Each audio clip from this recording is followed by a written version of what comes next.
Welcome to MS tutorials.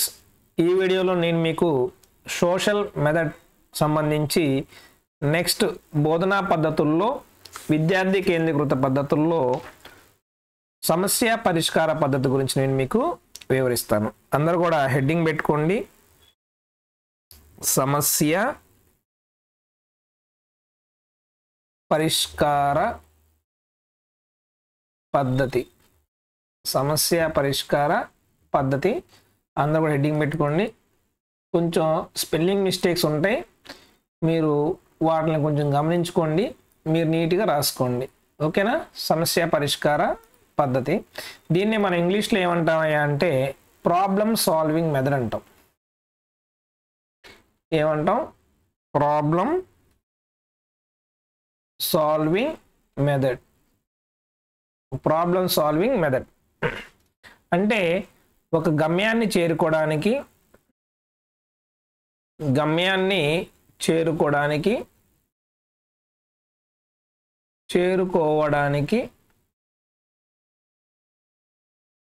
మనం అధిగమించాల్సినటువంటి కష్టం కానీ లేదా ఆటంకం కానీ దాన్ని మనం ఏమంటామంటే సమస్య అంటాం. ఏమంటాం? సమస్య. ఓకేనా? ఆ సమస్యని పరిష్కార మార్గాన్ని కనుగొనడాన్ని, ఆ సమస్య ఏర్పడింది కదా, ఆటంక సమస్య అన్నాం కదా, ఆ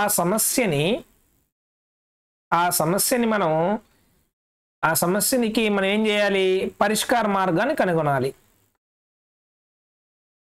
పరిష్కార మార్గాన్ని కనుగొనడాన్ని సమస్య పరిష్కార పద్ధతి అంటారు. సింపుల్. ఏమంటారు? సమస్య పరిష్కార పద్ధతి అంటారు. సింపుల్గా చెప్పాలంటే ఆటంకాన్ని కానీ కష్టాన్ని కానీ ఏమంటాం? సమస్య అంటాం. ఆటంకాన్ని అధిగమించడానికి కొన్ని పరిష్కార మార్గాలు కనుగొంటాం కదా, దాన్నే సమస్య పరిష్కార పద్ధతి అంటారు. ఓకేనా? మరి దీనికి సంబంధించిన నిర్వచనాన్ని ఒక అతను ఇచ్చాడు. తన పేరు ఏంటంటే సివి గుడ్. చాలా చాలా ఇంపార్టెంట్. ఈయన ఏం చెప్పాడు? పరిష్కారాన్ని అభ్యర్థించే సన్నివేశాలను సవాల్చే సృజింప. చూడండి, నేను రాస్తాను.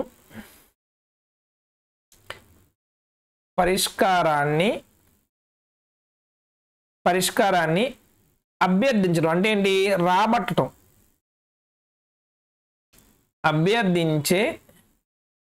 అభ్యర్థించే సన్నివేశం అన్నమాట. సన్నివేశాలను రాసుకుని నీట్గా. సన్నివేశాలను సవాళ్ళ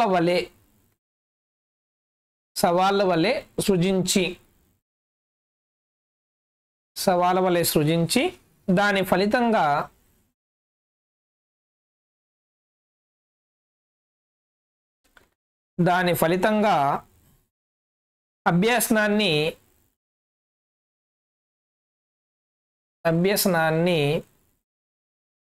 అభ్యసనాన్ని ప్రేరేపించే బోధనా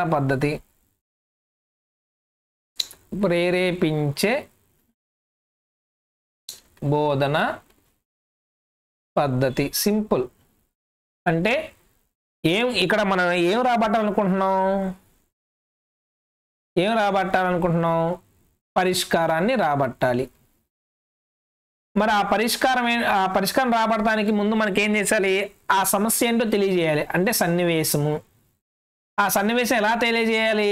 సవాళ్ళు వలె ప్రశ్నించడం ద్వారా, పిల్లల్ని ప్రశ్నించి ఆ సమస్యని వాళ్ళకి అర్థమయ్యేటట్టుగా చేసి, అర్థమైన సమస్యకి పరిష్కార మార్గాన్ని పిల్లల చేతే వెతికించడం అన్నమాట. అర్థమైందా? దీని ద్వారా ఏమవుతుంది? పిల్లల్లో ఆ సమస్యని పరిష్కరించేటువంటి ఒక అలవాటుని పిల్లవాడు చేసుకుంటున్నాడు అనమాట. దీన్ని ఏమంటామంటే సమస్య పరిష్కార పద్ధతి అంటాం అనమాట. ఏమంటాం? ఈ బోధనా పద్ధతిని సమస్య పరిష్కార పద్ధతి అంటాం అని చెప్పింది ఎవరు? సివి గుడ్. మరి ఈ సమస్య పరిష్కార పద్ధతికి కొన్ని లక్షణాలు ఉన్నాయన్నమాట. కొన్ని లక్షణాలు. ఆ లక్షణాలు ఏంటో ఒకసారి మనం చూద్దాం.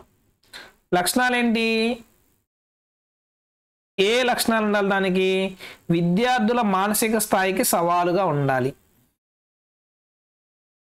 విద్యార్థుల మానసిక స్థాయికి సవాలుగా ఉండాలి అంటే వాళ్ళ వయసుకు తగ్గట్టుగా ఉండాలి, వాళ్ళ మానసిక పరిపక్వత సంబంధించిన సమస్యదై ఉండాలన్నమాట. ఓకేనా? నెక్స్ట్ చూడండి, మరి విమర్శనాత్మకంగా ఆలోచించాలి. సమస్య ఎలా ఉండాలంట? విమర్శనాత్మకంగా ఆలోచింపజేసేదై ఉండాలి. ఆలోచించడానికి తగిన ప్రేరణ ఇవ్వాలి. అంటే ఇది నేను చెయ్యాలి, ఇది నేను చేయగలను, అర్థమైందా? నేను దాని గురించి ఆలోచించగలను, నాకు ఆ సామర్థ్యం ఉంది, అర్థమైంది, దాని గురించి ఆలోచింపేసే స్థాయికి పిల్లవాడు ఉండేటట్టుగా చూసుకోవాలన్నమాట. ఇంకా సమస్య విద్యార్థి యొక్క వయసుకు తగ్గట్టుగా ఉండాలి, వాళ్ళ అవసరాలను తీర్చే విధంగా ఉండాలి, అవసరాలను తీర్చేదానికై ఉండాలి, అర్థమైందా? వాళ్ళ యొక్క భౌతిక శక్తికి తగినదై ఉండాలన్నమాట. నెక్స్ట్ లక్షణం ఏంటంటే సమస్య అనేది విద్యార్థి యొక్క జీవితాలకు సంబంధించిందై ఉండాలి,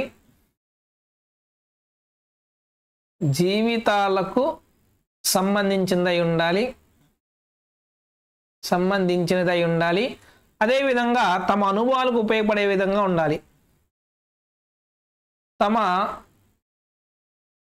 అనుభవాలకు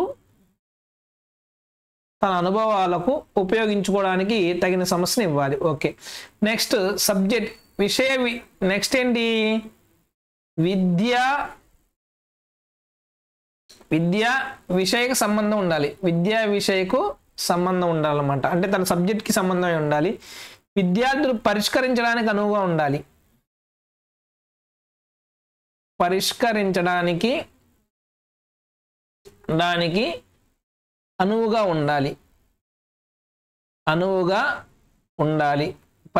ఎలా ఉండాలి?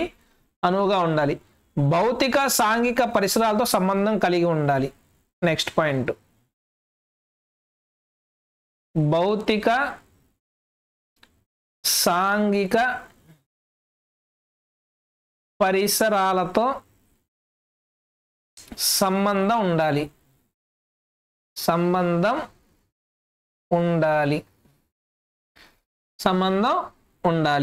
నెక్స్ట్ మానవుల ప్రాథమిక కార్యకలాపాలకు సంబంధించినదై ఉండాలి.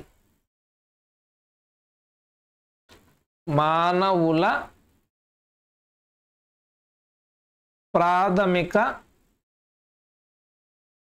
కార్యకలాపాలకు సంబంధించిందై ఉండాలి, సంబంధం కలిగి ఉండాలి. ఇక లాస్ట్ వన్, విద్యార్థికి జ్ఞానాన్ని పెంపొందించేదిగా ఉండాలి.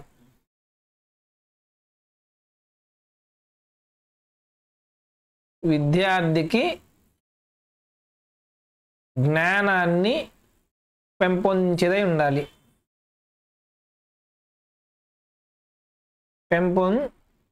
పెంపొందించాలి. ఇవి ఒకసారి మళ్ళీ ఈ లక్షణాలు చూడండి. పరిష్కారానికి అనువుగా ఉండాలి, మానసిక స్థాయికి సవాలుగా ఉండాలి, ప్రేరణ కలిగించాలి, మానవుల యొక్క ప్రాథమిక కార్యకలాపాలకు సంబంధం ఉండాలి, విమర్శనాత్మక ఆలోచించడానికి తగిన ప్రేరణ ఇవ్వాలి, వయసుకి అవసరాలకి భౌతిక శక్తి తగినదై ఉండాలి, జీవితాలకు సంబంధమై ఉండాలి, తమ అనుభవాలకి అవకాశం ఉండేటట్టుగా ఉండాలి, భౌతిక సాంఘిక పరిసరాలకు సంబంధం ఉండాలి, విద్య విషయక సంబంధం ఉండాలి, విద్యార్థులు జ్ఞానాన్ని పెంపొందించేదై ఉండాలన్నమాట. ఇవి దీనికి సంబంధించి కొన్నిటువంటి లక్షణాలు అన్నమాట, ఏ సమస్య పరిష్కార పద్ధతికి సంబంధించిన లక్షణాలు. ఇప్పుడు మీకు తర్వాత దీంట్లో సోపానాలు, స్టెప్స్, ఈ సమస్య పరిష్కార పద్ధతిలో స్టెప్స్ చూసినట్లయితే మీకు మొత్తం 8 స్టెప్స్ ఉన్నాయన్నమాట. 1 2 3 4 5 6 7 8 ఈ 8 స్టెప్స్ ఏంటో మీకు నీట్గా రాస్తాను. నెంబర్ 1 సమస్యని గుర్తించుట. ఏంటి? సమస్యని గుర్తించుట. ఏం చేయాలి? ఫస్ట్ మనం సమస్యను విద్యార్థి గుర్తించే విధంగా చేయాలి. గుర్తించే విధంగా చేయాలి అంటే పిల్లవాడికి మనం ఏం చేయాలి? టీచర్గా మనం ఏం చేయాలి? క్వశ్చన్స్ వేయాలి. ఏం చేయాలి? క్వశ్చనింగ్ చేయాలి. సిచ్యువేషన్స్ కల్పించాలి. అంటే ఆ పరిసరాలని కల్పించాలి. అర్థమైందా? సమస్యని గుర్తించాడు. తర్వాత ఏం చేయాలి? సమస్యను నిర్వచించాలి.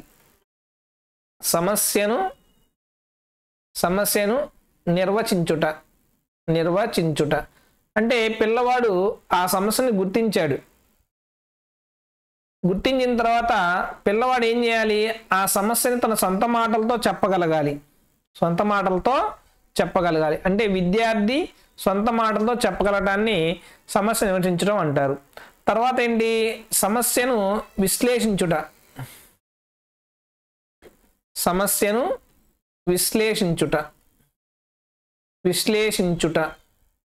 ఏం చేయాలి?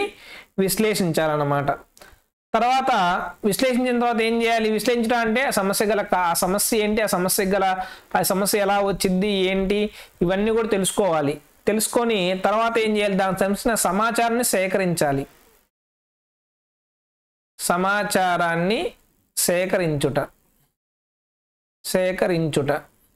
ఇప్పుడు ఆ సమాచారాన్ని సేకరించాడు కదా, సేకరించిన దాన్ని ఏం చేయాలి? అన్వయించుకోవాలి. ఆ సమస్యకి అన్వయించుకోవాలి. సమాచారాన్ని ఆ సమస్యకి అన్వయించుట. అన్వయించిన తర్వాత ఏం చేయాలి? తాత్కాలిక పరిష్కారాలు చేయాలి. తాత్కాలిక పరిష్కారాలు చేయుట. తాత్కాలిక పరిష్కారాలు చేసిన తర్వాత ఏం చేయాలి? నిర్ధారణ రావడం. ఆ పరిష్కారాల ద్వారా నిర్ధారణ, ఓకే ఇలా చేస్తే బాగుంది, ఇలా చేస్తే బాగుంది నిర్ధారణకు వచ్చిన తర్వాత నిర్ధారణ అంశాల నుండి ఈ ఒక్కొక్క పరిష్కారం నుంచి ఏ ఎక్స్పీరియన్స్ పొందుతున్నారో, సమస్య తీరిందా లేదా చూసి, ఓకే ఆ నిర్ధారణ అంశాల నుంచి మనం ఏం తీసుకోవాలి? ఒక సాధారణీకరణ, ఒక ప్రిన్సిపల్ని తీసుకురావాలి. సాధారణీకరణాలని మనం రూపొందించాలి. ఏం చేయాలి? రూపొందించిన తర్వాత ఏం చేయాలి? లాస్ట్ 1లో ఆ రూపొందించిన సాధారణీకరణాలు మన నిజ జీవితంలో ఉపయోగించాలి. అర్థమైందా? నూతన సందర్భాలలో తను ఏదైతే సాధారణీకరణించారో వాటిని ఏం చేయాలి? వినియోగించుకునే విధంగా ఉండాలి. వినియోగించుకోవాలి వేటిల్ని? ఈ సాధారణీకరణాలని. ఇవి 8 స్టెప్స్ చాలా చాలా ఇంపార్టెంట్. అంటే సమస్యను నిర్వచించాలి, సమస్యను గుర్తించాలి, తర్వాత దాన్ని నిర్వచించాలి, తర్వాత సమస్యను విశ్లేషించాలి, తర్వాత సమాచారాన్ని సేకరించిన సమాచారాన్ని అన్వయించాలి సమస్యకి, తర్వాత తాత్కాలిక పరిష్కారాలు చేయాలి. తాత్కాలిక పరిష్కారం నుంచి వచ్చినటువంటి ఏవైతే వస్తాయో ఆ నిర్ధారణ అంశాల నుంచి ఒక సాధారణీకరణ అంశాన్ని తీసుకురావాలి. ఏదైతే సాధారణీకరణాలు వచ్చినాయో వాటిని నూతన సందర్భాల్లో ఆ సాధారణీకరణాలు వినియోగించుకునే విధంగా విద్యార్థిని చేయాలన్నమాట. ఇది సమస్య పరిష్కార పద్ధతిలో ఉన్నటువంటి 8 సోపానాలు. మరి దాంతోపాటు ఈ సమస్య పరిష్కార పద్ధతిలో విధానాలు ఉన్నాయి. మొత్తం 4 విధానాలు ఉన్నాయి. ఒకటేంటి? ఆగమన విధానం. ఏంటి? ఆగమన విధానము. ఆగమన విధానాన్ని ఇంగ్లీష్లో ఏమంటారంటే ఇండక్టివ్ మెథడ్ అంటారు. ఇండక్టివ్ మెథడ్ అంటే ఏంటంటే ఇక్కడ ఎగ్జాంపుల్ నుంచి జనరలైజేషన్ తీసుకొస్తాం. జనరలైజేషన్ అంటే ఏంటి? ఓకే, అంటే ఇక్కడ ఒక సూత్రాన్ని తీసుకొస్తాం, సూత్రాన్ని రాబడతాం. అర్థమైంది? దేని నుంచి? ఉదాహరణ నుంచి దేన్ని రాబడతాం? సూత్రాలను రాబడతాం. నెక్స్ట్ ఏంటి? నిగమన పద్ధతి నిగమన విధానం అంటాం. ఇక్కడ ఏం చేస్తాము, దీన్ని ఇంగ్లీష్లో ఏమంటాం, డిడక్టివ్ మెథడ్ అంటాం. ఏమంటాం, డిడక్టివ్ మెథడ్. ఈ డిడక్టివ్ మెథడ్లో ఏం చేస్తామంట, మన సూత్రాలు ఏవైతే ఉన్నాయో ఆల్రెడీ ప్రిన్సిపల్స్ ఉంటాయి, ఈ సూత్రాల నుంచి ఏం చేస్తాం, ఎగ్జాంపుల్స్ని రాబడతాం. ఈ సూత్రాల నుంచి ఎగ్జాంపుల్స్ని వాడతాం. దాన్నే జనరలైజేషన్ టు ఎగ్జాంపుల్స్ అంటాం. జనరలైజేషన్ టు ఎగ్జాంపుల్ అంటే ఆల్రెడీ ప్రిన్సిపల్స్ ఉంటాయి, ఆ ప్రిన్సిపల్స్ నుంచి మనం ఏం తీసుకొస్తాం, ఎగ్జాంపుల్స్ని తీసుకొస్తాం అనమాట. ఇందాకేంటి, ఎగ్జాంపుల్స్ నుంచి ఏం తీసుకొచ్చాము, ప్రిన్సిపల్స్ తీసుకొచ్చాం. ఓకేనా, ఎగ్జాంపుల్స్ నుంచి ప్రిన్సిపల్స్ తీసుకొస్తేనేమో అదేనేమో ఆగమన పద్ధతి. అలా కాకుండా ఆల్రెడీ సూత్రాలు ఉన్నాయి, సూత్రాల నుంచి ఎగ్జాంపుల్స్ తీసుకొచ్చినట్లయితే దాన్ని ఏమంటామంటే నిగమన విధానం అంటాం. ఇక తర్వాత వచ్చేసరికి తర్వాత విశ్లేషణ. తర్వాత ఏంటి, విశ్లేషణ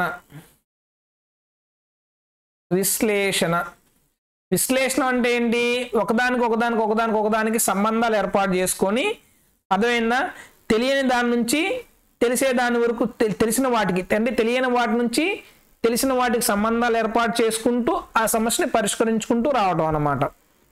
అంటే ఏంటి, సో ఒక సమస్య ఉంటే ఆ సమస్యను ఏం చేస్తాం, విభజించి తెలియని వాటిని తెలిసిన వాటితో జోడించి సమస్యను పరిష్కరిస్తాం. దాన్ని విశ్లేషణ పద్ధతి అంటాం అన్నమాట. మరి సంశ్లేషణ అంటే ఏంటి,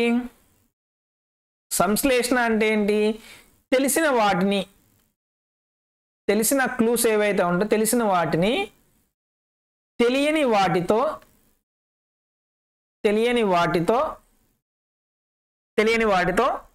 జోడించి సమస్యను